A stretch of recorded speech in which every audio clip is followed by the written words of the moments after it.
prayer, in my understanding, is communicating with God. Now, if you've taken communication classes or learned about communication, you will know that communication is not just about talking, it's about talking, encoding, and getting feedback, and then decoding the feedback you got to understand it the way the person said it, and vice versa. Hello, it's me again, and I'm gonna go straight into writing off my last video where I talked about my beginning journey. Today I want to talk about prayer. It is so important to build a relationship with Him. So I'll give you a few analogies to look at. What is prayer? Jesus told us to pray always without ceasing. So does it mean that we're supposed to be kneeling down like this every second of every day? Does it mean we're not supposed to go out, we're not supposed to get a job, we're not supposed to get married, we're not supposed to do fun things because Jesus said we should pray always? Absolutely not. So prayer is not about just coming to God and talking, oh Lord, this, Lord, da, and then you're gone. No, prayer is about talking to God and then listening to what He has to say and understanding it correctly. You see, there are many voices speaking to us. Social media is a voice, it's speaking to us. The culture of where we live is another voice, it's speaking to us. Our friends, our parents, and even our own thoughts sometimes. These are all voices that speak to us. It is important that we learn how to know the voice of God. So Jesus said in the New Testament that my sheep know my voice and they will not hearken to any other voice. How on earth are we supposed to know the voice of God?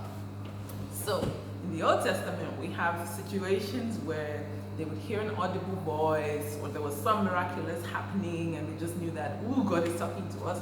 In our days, those ones are far and few to come by. And if you're going to wait and say, Lord, you know what, when you talk to me the way you spoke to Moses, then I'm going to start listening to you, you might be waiting a long time and you might get into some trouble. How do you get to know God's voice? Let me give you this analogy, right? You have a friend. The more you talk to your friend, the more you get to know your friend. And get to know means you spend time, you share ideas, you go out to places. Basically, you keep talking to the person and listening to the person. The more you do that, the more you know the person's voice, right? So much so that even if your phone goes bad, for example, or the person's phone goes bad, or for some reason they call you and their name doesn't show up on their screen, immediately they say hello or hi or however it is they greet you, you know who's talking, right? Come on guys, this is something that we all do. So anyway, the more frequently you communicate with your friend, the easier it is to recognize their voice. So much so that sometimes somebody who has a similar voice may use that friend's phone to call you.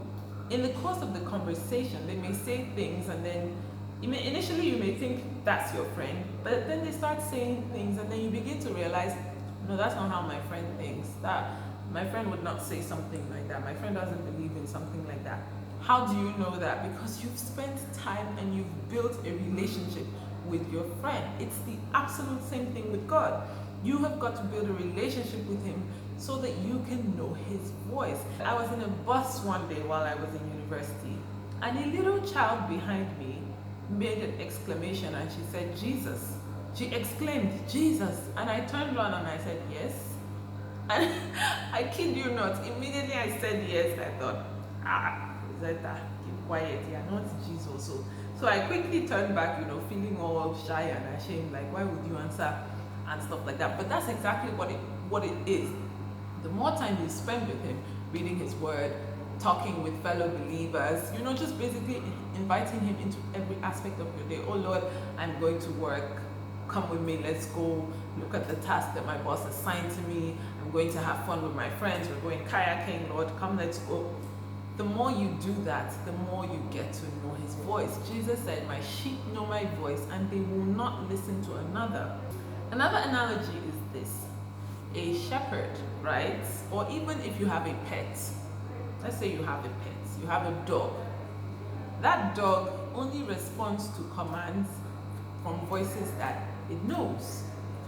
And if somebody comes to the house and stays for only a day, it's possible that the pet may not respond to that person's voice. But you who bought the pet, have been with the pet for months, for years, they respond to you. Now, it doesn't mean that the other person maybe hates the pet.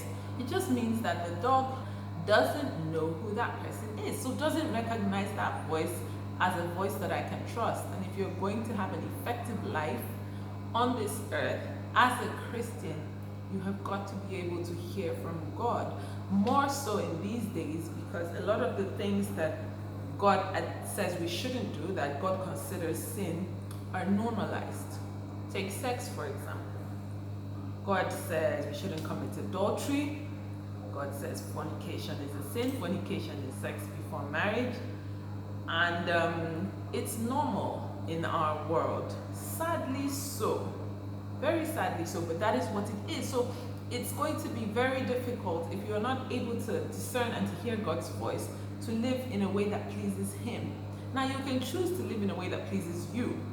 That's your choice. God is not going to force you, but if you decide to come to God and that you want to live according to His ways, then it is so important that you learn and that you understand how to communicate with him. And the way we do that is through prayer.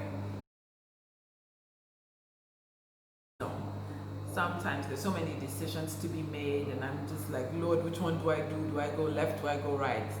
Do I talk? Do I remain silent? What do I do? Sometimes you're saved with so many decisions to make, right? Sometimes you're bombarded with so many decisions to make, and you feel overwhelmed, like, oh, what am I supposed to do? And that when you take it to God, have a discussion with Him about it, you come out suddenly knowing what decision to make, which one is better, left, right.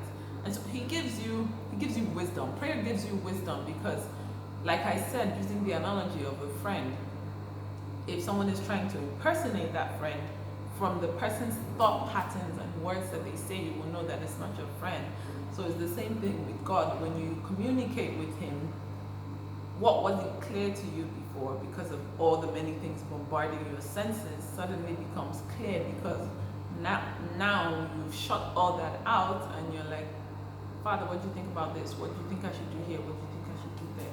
So it's really, really important. Prayer, summary of the matter is that prayer is really, really important, and I encourage you to not only pray but to build up an effective prayer life. It is good sometimes to just shut all the distractions that you have and dedicate time and say, okay, Lord, this time is dedicated to you. I want to talk to you. I want to listen to you. I want to hear your thoughts about this. I believe that that is good. One of the things that I've seen prayer do for me in my life is that it strengthens me. It strengthens me when I'm feeling too weak, like, oh, life has really knocked me down. I'm like, oh, I can't continue. This life is just hard. It's just really hard, because life can be really hard. And I see that in my prayer with God. I come out feeling energized. I come out feeling ready to tackle on the next day. So prayer gives me strength. I encourage everybody who's listening to this to reach out to God, even if you have concerns about the impression you may have about Him because of what a human may have done or what you've heard, or even because of your personal experiences. Some people just feel, can there really be a God? And He allowed me to go through all that I've gone through in life. So even with that, I encourage you to reach out to Him. Say, Father, do you really exist? If you do, please show me. I would like to get to know you. Thank you so much for listening, and I do pray that this helps you begin to build a more effective prayer life.